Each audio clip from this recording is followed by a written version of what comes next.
বাড়িতে শুধু আমি আর আমার মা থাকতাম।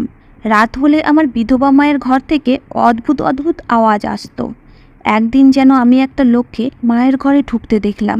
আমার সন্দেহ হওয়ায় পরের দিন আমি ঘরের মধ্যে লুকিয়ে পড়লাম। কিছুক্ষণ পরে এটা দেখে আমি হতভম্ব হয়ে গেলাম যে সেই লোকটা আমার মায়ের সাথে। আমার নাম জয়া। আমার 10 বছর বয়সেই আমার বাবা এই পৃথিবী ছেড়ে চলে যান। বাবা কোনো একটা কাজে মুম্বাই গিয়েছিল। কয়েকদিন পরে সেখান থেকে খবর এলো যে তিনি আর এই পৃথিবীতে নেই। সেখানে ভয়াবহ আগুন লেগেছিল, যার কারণে তার লাশটুকুও পাওয়া যায়নি। আমাদের জন্য এই খবরটা মাথায় আকাশ ভেঙে পড়ার মতো ছিল। সবার মতো আমিও আমার বাবাকে ভীষণ ভালোবাসতাম। আমার মা খুব সুন্দর আর যুবতী, কিন্তু তবুও তিনি দ্বিতীয় বিয়ের জন্য না করে দিয়েছিলেন। এই ব্যাপারটায় আমাদের পরিবারের সবাই একটু অবাক হয়েছিল, কারণ আমার মা তো বাবাকে ভালোবাসতই না, উল্টে তার সাথে সারাক্ষণ ঝগড়া করত। বাবার কোনো ভালো চাকরি ছিল না, আর আমার মা একটা ধনী পরিবারের মেয়ে।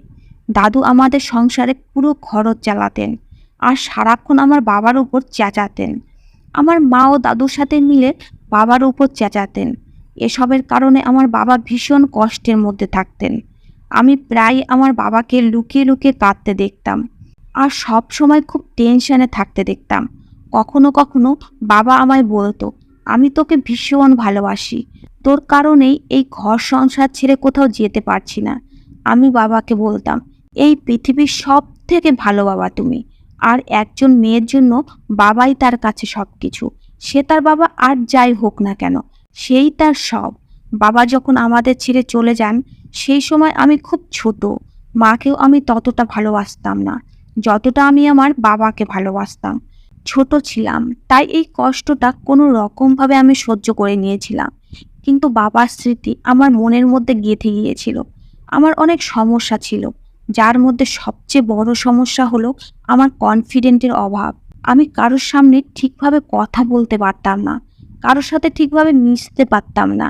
আমি খুব কষ্ট করে স্কুলে পড়াশুনো করতাম। এখন আমি বিয়েতে পড়াশুনো করছি। আমাকে প্রায় বাইরে যেতে হতো, মানুষের সাথে মিশতে হতো, তাদের সাথে কথা বলতে হতো। কিন্তু আমি তাদের সামনে এত নার্ভাস হয়ে যেতাম যে আমার হাত পা কাঁপতে থাকতো। এতে সকলে অবাক হয়ে ভাবতো যে এ কী রকম মেয়ে, যে ঠিকমতো কথা পর্যন্ত বলতে পারে না। সব সময় আমার মনে হতো যে আমি এই পৃথিবীতে একা, আমার কেউ নেই। কিন্তু আমার মায়ের জীবন, বাবার মৃত্যুর কোনো রকম প্রভাব পড়েনি। মা সব সময় সেজে গুজে থাকতো, নিজের যত্ন নিত, মাঝে মধ্যেই বাইরে ঘুরতেও যেত। আমি এই সমাজ আর আমার মায়ের থেকে সব সময় দূরে থাকতে চাইতাম। সেই কারণে আমি বাড়িতে অতিথিদের জন্য যে ঘরটা বানানো হয়েছিল, সেই ঘরে সারাদিন চুপচাপ পড়ে থাকতাম। রাতেও আমি সেই ঘরেই ঘুমাতাম। ঘরটা মেন বাড়ির বাইরে ছিল। সেই ঘরের ছাদটা খারাপ হয়ে গিয়েছিল, সে কারণে বর্ষার সময় ঘরের ছাদ দিয়ে জল পড়তো। তাই একদিন আমার মা বলল যে আমি যেন ওই ঘর ছেড়ে বাড়ির ভিতরে চলে আসি, কারণ বাড়িতে অনেক ঘর ফাঁকা আছে। তাই আমার বাইরে থাকার কোনো দরকার নেই। আমি ভিতরে আসতে চাইছিলাম না, কিন্তু বৃষ্টি হলে ঘরে জল পড়ে। এই একটা সমস্যার কারণে আমাকে ভিতরে আসতেই হলো। আমার ঘরের সামনে যে ঘরটা, সেটা আমার মা থাকতো। আমার ঘর থেকে মায়ের ঘরের জানলা পরিষ্কারভাবে দেখা যায়। ছোটবেলায়ও আমিও বাবা মায়ের সাথে এই ঘরেই থাকতাম, কিন্তু বাবা মারা যাওয়ার পরে এই ঘরে আসলেই তার কথা মনে পড়তো। সেই কারণে আমি এই ঘর ছেড়ে বাইরের ঘরে থাকতাম। বাবার মৃত্যুর পরে আমি পুরো ডিপ্রেশনে ছিলাম। সেই কারণে আমি ডক্টরের কাছে চেক আপ করাতে যেতাম। ডক্টর আমাকে এটাই বলতো যে তুমি তোমার বাবার মৃত্যুতে হৃদয়ে গভীর আঘাত পেয়েছো, যা তোমার ভিতরে আতঙ্ক তৈরি করে। এই কারণে তোমার শরীর খারাপ হচ্ছে, কিন্তু তোমাকে নিজের ওপর নিয়ন্ত্রণ আনতে হবে, কেননা সে তো এই পৃথিবীতে নেই। তোমাকে মানুষের সাথে মিশতে হবে, কথা বলতে হবে, কিন্তু তুমি যদি নিজের ওপর কন্ট্রোল না রাখতে পারো, তবে তুমি মানুষের সাথে মিশবে কিভাবে, আর তুমি ঠিকই বা হবে কিভাবে? আমি নিজেই নিজেকে নিয়ে ভীষণ চিন্তায় থাকতাম। আমার বয়স এখন 20 বছর। আইন অনুযায়ী 18 বছর বয়সে আমি সাবালিকা হয়ে গেছি, কিন্তু আমি নিজের কাজ নিজেই করতে পারতাম না। তবে এখন আমাকে নিজের কাজ নিজেই করতে হবে, নিজের ভালো মন্দের চিন্তা নিজেকেই করতে হবে। এমনিতেও মায়ের উপর আমি খুব একটা ভরসা করি না। বাড়ির ভিতরে আসার পর থেকে আমি একটা অদ্ভুত ব্যাপার লক্ষ্য করেছি, যে প্রতিদিন আমার মনে হয় মায়ের ঘরে কেউ একজন আসে। প্রথম রাতে ভেবেছিলাম এটা আমার মনের ভুল, কারণ এই সময় মায়ের ঘরে কে থাকবে। তাই আমি ব্যাপারটার দিকে তেমন একটা গুরুত্ব দিলাম না। কিন্তু দ্বিতীয় রাতেও আমি নিজের কানে কোনো পুরুষের গলার আওয়াজ শুনতে পেলাম। যখন আমার ঘর থেকে বেরিয়ে মায়ের ঘরের কাছে গিয়ে দেখলাম তার ঘরে আলো জ্বলছে, এর মানে হলো আমার মা জেগে আছে। এরপরে আমি মায়ের ঘরের দরজায় টোকা দিলাম। কিছুক্ষণ পরে মা এমনভাবে বাইরে বেরিয়ে এলো যেন মনে হচ্ছে তিনি সবেমাত্র ঘুম থেকে উঠে এসেছেন, অথচ তার মুখের দিকে ভালো করে লক্ষ্য করে দেখে মনে হলো না যে তিনি ঘুমাচ্ছিলেন। আমি বললাম, তুমি জেগেছিলে? মা বলল যে, তুই এটা জিজ্ঞেস করার জন্য আমাকে ঘুম থেকে উঠালি, আমার ঘুমটা নষ্ট করলি। আমি বললাম, আমার ঘুম আসছিল না, তাই জেগেই ছিলাম। তোমার ঘর থেকে একটা আওয়াজ শুনতে পেয়েছিলাম, তাই তো তোমাকে ডাকলাম। আমার কথা শুনে আমার মা বলল, তুই পাগল হয়ে যাসনি তো? কিসব ফালতু কথা বলছিস? আমি বললাম, তাহলে হয়তো তুমি ঘুমানোর সময় টিভিটা অফ করতে ভুলে গেছিলে, তাই আমি হয়তো তারই আওয়াজ শুনেছি। আর তুমি ঘুম থেকে উঠে এক্ষুনি টিভি বন্ধ করে বাইরে এলে। আমার কথা শুনে আমার মা রেগে গেলেন। এদিকে মুখ ফসকে যা বলে ফেলেছি তাতে আমি লজ্জায় পড়ে গেলাম। মায়ের রাগ করা স্বাভাবিক, কারণ তার সঙ্গে আমার এভাবে কথা বলা উচিত হয়নি। যাই হোক, আমি মায়ের কাছে ক্ষমা চেয়ে নিলাম আর বললাম, আর এরকম হবে না। সকালে মা কাজের জন্য বেরিয়ে গেল। আমি মায়ের ঘরে গেলাম। মায়ের সাথে রাত্রে এভাবে কথা বলা আমার উচিত হয়নি। তাই মনে মনে ভাবলাম, আমি যদি মায়ের ঘরটা সুন্দর করে পরিষ্কার করি তাহলে মা খুশি হয়ে যাবে। এই ভেবে মায়ের ঘর পরিষ্কার করতে শুরু করলাম। প্রতিদিন যেভাবে ঘর পরিষ্কার করা হয় আমি সেভাবে মায়ের ঘর পরিষ্কার না করে ঘরটাকে খুব সুন্দর করে পরিষ্কার করতে চেয়েছিলাম। আমি সবেমাত্র ঘর পরিষ্কার করা শুরু করেছি, এমন সময় আমার হাতে এমন একটা জিনিস এলো যেটার সাথে মেয়েদের কোনো সম্পর্কই নেই। এটা শুধুমাত্র ছেলেরাই ব্যবহার করে। সত্যি বলতে কি, এটা বিবাহিত ছেলেরা ব্যবহার করে, আর তা আমার মায়ের ঘরে, তাও তার বিছানার তোশকের নিচে। আমি খুব অবাক হয়ে গিয়েছিলাম, কিন্তু আমি এই ব্যাপারে আমার মাকে জিজ্ঞেসও করতে পারবো না, কেননা জিনিসটা দেখেই আমার লজ্জা লাগছিল। কিন্তু এই জিনিসটা মায়ের ঘরে কিভাবে এলো? হঠাৎ আমি বাড়ির বাইরের দরজায় যেন আওয়াজ পেলাম। আমি ভাবলাম হয়তো মা এসে পড়েছে, তাই ঘর পরিষ্কার না করেই আমি তাড়াতাড়ি করে আমার ঘরে চলে এলাম। এরপরে আমি ঘর পরিষ্কার করার ব্যাপারটা আমার মাথা থেকে বের করে দিলাম। কয়েকদিন পরে আমি আমার মায়ের একটা সত্যি জানতে পারলাম। সেটা হলো, আমার মায়ের ঘরে টিভি তো আছে, কিন্তু সেটা খারাপ, চলতো না। এই খবরটা আমাকে আমাদের বাড়ির চাকরানি বলেছিল। সে সপ্তাহে মাত্র একদিন করে কাজে আসতো। সে আমাকে বলল যে এই টিভিটা তো অনেক দিন ধরে খারাপ হয়ে পড়ে আছে। তোমার মা টিভির মেকারকে ডেকে দেখিয়েছিলেন, কিন্তু সে বলেছে যে এই টিভিটা ঠিক করতে অনেক টাকা খরচ হবে, তাই তোমার মা টিভিটা আর ঠিক করাননি। তিনি তো আমায় বলেও ছিলেন যে তুমি টিভিটা নিয়ে যাও, যদি ঠিক করতে পারো তাহলে তোমার বাচ্চারা দেখতে পারবে। আমি তাকে বলেছিলাম যে আমার বরকে বলবো টিভিটা নিয়ে যেতে। আমি আমার বরকে কয়েকবার বলেছিলাম টিভিটা নিয়ে যেতে, কিন্তু আমার বর টিভিটা নিতে এলোই না। সে একেবারে কুঁড়ের বাদশা, কোনো কাজই করতে চায় না। চাকরানি তো তার নিজের সংসারের সমস্যা নিয়ে বিভিন্ন কথা বলতে শুরু করে দিল, কিন্তু আমার ধ্যান অন্য জায়গায় পড়ে। যদি টিভি খারাপই হয়, তাহলে তো আমার মা কি সেই রাতে টিভি চালায়নি? তাহলে মায়ের ঘর থেকে কিভাবে পুরুষ মানুষের গলার আওয়াজ আসছিল? তাহলে কি মা আমাকে মিথ্যা বলছিল? আমি তো ছোটবেলা থেকে এ বাড়িতে আছি, যদিও অনেকগুলো বছর বাইরের ঘরে কাটিয়েছি, কিন্তু এ ব্যাপারে কিছুই টের পাইনি। যখন আমি ভিতরের বাড়িতে এলাম তখনই এই সমস্ত জিনিস আমি জানতে পারলাম। আগে আমি বাইরে যে ঘরটা থাকতাম সেটা বেশ ছোট ছিল। সেখানে বাথরুমটা বাড়ির বাইরে, অনেকটা পিছনের দিকে। শীতকালে আমাকে বাথরুম করতে বাড়ির বাইরে যেতে হতো, যদিও বাড়ির ভিতরে অ্যাটাচ বাথরুম ছিল। কিন্তু মা কখনো আমাকে ভেতরে বাথরুম ব্যবহার করতে বলেনি। মা কখনো আমাকে বলেনি যে এই শীতের রাতে বাথরুমের জন্য তোর বাড়ির বাইরে যাওয়া ঠিক না, সর্দি কাশি লেগে যেতে পারে বা অন্য কিছু হয়ে যেতে পারে, যদিও আমি তার একমাত্র মেয়ে। এখন তো বাইরের ঘরটা ভেঙেই পড়েছে, তাই বাধ্য হয়ে মা আমাকে ভেতরে ডেকেছেন। এই বাড়িটা আমার দাদুর ছিল।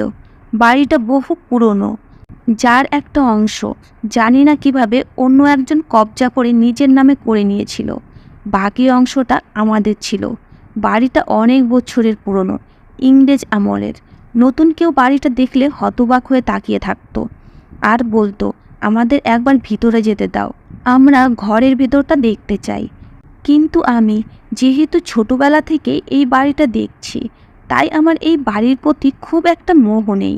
আমার দাদু এই পৃথিবী থেকে চলে গিয়েছিল, কিন্তু তিনি ভালোই সম্পদ রেখে গিয়েছিলেন, যা দিয়ে আমাদের সংসার খরচ খুব ভালোভাবেই চলেই যেত। মা বাড়িতে চাকরও রেখেছিলেন। একদিন আমার মা আমাকে বলল যে, তুই একটা অলস মেয়ে, সারাদিন শুয়ে বসেই দিন পার করছিস, এখন এখানে এসে আমার চুলে রং লাগিয়ে দে। আমি মাঝে মাঝে অবাক হয়ে এটাই ভাবতাম যে এই বয়সেও মা সেজেগুজে কাকে দেখাতে চায়। এত বছর ধরে বিধবা থাকার পরে আমার মা সবসময় সেজেগুজে থাকতেন। তার এই বাহারি সাজ দেখে তাকে আমার একদমই ভালো লাগতো না। তিনি এমনভাবে সেজে থাকতেন যেন তিনি সধবা। একবার তো পুজোতে মাকে হাতে মেহেন্দিও করতে দেখেছি। কিন্তু কোনো বিধবার তো ইচ্ছাই করার কথা না এসব করার। আর যখন তার স্বামী বেঁচে নেই, তখন মেহেন্দি পরে তিনি কাকে দেখাবেন? আমার মা সেই সমস্ত কিছুই করতেন যা কিনা একজন সধবা মহিলা করেন। নিজের খুব যত্ন নিত। আর একবার যখন মায়ের চুল সাদা হতে লাগলো, তখন তো তিনি চুলে কালারও করলেন, সাথে মেহেন্দিও লাগালেন। ভালো গাঢ় রঙের শাড়ি পরতেন, নিজের হাত পায়ে নখে নীল পালিশ লাগাতেন। আমি একটা অবিবাহিত মেয়ে হয়েও নিজেই এত খেয়াল রাখতাম না যতটা আমার মা নিজের খেয়াল রাখতেন। আমি শুনেছিলাম আমার মা আর বাবা প্রেম করে বিয়ে করেছিলেন, তাই তো ভালোবাসার টানে বড়লোক মেয়ে আমার মা আমার গরিব বাবাকে বিয়ে করেছিলেন। না হলে দাদু এই সম্বন্ধ কোনো দিনও মেনে নিতেন না। তিনি আগে সেনাবাহিনীতে ছিলেন এবং ভীষণ শক্ত মনের মানুষ। রাতে আবারও মায়ের ঘর থেকে আওয়াজ আসলো। আমি কান লাগিয়ে শোনার চেষ্টা করলাম, এটা কিসের আওয়াজ। কিছুক্ষণ শোনার পরে আমার যেন মনে হলো কোনো পুরুষ মানুষ কথা বলছে, আর আমার মা তার কথা শুনে হাসছিল, লজ্জা পাচ্ছিল। কথা শুনে মনে হচ্ছিল যেন লোকটা আমার মায়ের খুব প্রশংসা করছে, আর এতে আমার মা লজ্জা পাচ্ছে। আমি শিওর যে ভিতরে কোনো পুরুষ মানুষ আছে। যাই হোক, চুপ করে ঘরে এসে শুয়ে পড়লাম। কয়েকদিন পরে আমার বাবার বাৎসরিক কাজ। প্রথম থেকে বাবার বাৎসরিক কাজের দিন আমার মন ভার হয়ে থাকতো। মনে হতো যেন আজকেই উনি আমাদের ছেড়ে এই দুনিয়া থেকে চলে গেছেন। বাবার বাৎসরিকের দিন সকালে দেখলাম মা সেজেগুজে বাইরে বেরিয়ে এলো। আমি মাকে বললাম, আজকের দিনে অন্তত সাদা কাপড় পরে আসতে পারতে। শুনেছি বিধবারা সেজেগুজে থাকলে তাদের স্বামীর আত্মা কষ্ট পায়। মা বলল, কি বলতে চাইছিস তুই? আমি বললাম, বাবার আজ বাৎসরিক কাজ, আর আজ অন্তত নর্মালভাবে থাকো। তখন মা বলল, তোর বাবা অনেক দিন আগেই মারা গেছে, তাই এখন এইসব বাৎসরিক টাসরিক করে কোনো লাভ নেই। কিন্তু আমি বললাম, আমি প্রত্যেকবারের মতো কিছু গরিবকে সাহায্য করব। মা বলল, তাহলে তাই কর। আমি বললাম, তুমি কোথায় যাচ্ছ? মা বলল যে, আমার এক বন্ধুর মেয়ের বিয়েতে যাচ্ছি। আমি বললাম, আজ তো তোমার স্বামীর বাৎসরিক কাজ, আর তুমি আজকে তোমার বন্ধুর মেয়ের বিয়েতে যাচ্ছ? মা বলল যে, বাৎসরিক কাজ প্রত্যেক বছর হয়, কিন্তু বিয়ে প্রত্যেক বছর হয় না। যে মারা গেছে তার জন্য আমি আমার এত ভালো বন্ধুকে কষ্ট দিতে পারবো না। তারা খুব বড়লোক, আর তারা শহরে থাকে। আমি তার বড় ছেলের সাথে তোর বিয়ে দিতে চাই। সব শুনে আমি মাকে বললাম, যখন তোমার বন্ধু জানতে পারবে যে তুমি তোমার বরের বাৎসরিক কাজের দিন সেজেগুজে বিয়ে খেতে গেছো, তখন তারা তোমার সম্বন্ধে কি ভাববে? তারা তো তোমাকে অমানুষ ভাববে। আমার কথা শুনে মা বলল, তুই ভীষণ বাজে হয়ে গেছিস। খবরদার বলছি, এরপরে তুই যদি আমার সামনে এই ধরনের বাজে কথা বলিস, তাহলে আমার থেকে খারাপ কেউ হবে না। তোর বাবা তো এরকম ছিল না। জানি না তুই কার মতো হয়েছিস। আমি বললাম, তিনি তোমার স্বামী আর আমার বাবা ছিলেন, তার জন্য তো তোমার একটুখানি সময় বের করা উচিত। কিন্তু তুমি না তো আমার পরোয়া করো, না তো বাবার পরোয়া করো। কে থাকলো আর কে গেল তাতে তোমার কিছু যায় আসে না। এইবার তো মা কোনো কথা জবাব না দিয়ে বাড়ি থেকে বেরিয়ে গেল। কিন্তু ওই রাতে আমি কিছু এমন দেখলাম যা থেকে আমার পায়ের তলা থেকে মাটি সরে গেল। রাত্রে আমার ঘুম আসছিল না বলে আমি জেগেছিলাম। এই দিনটিতে এমনিতেও আমার ঘুম আসতো না।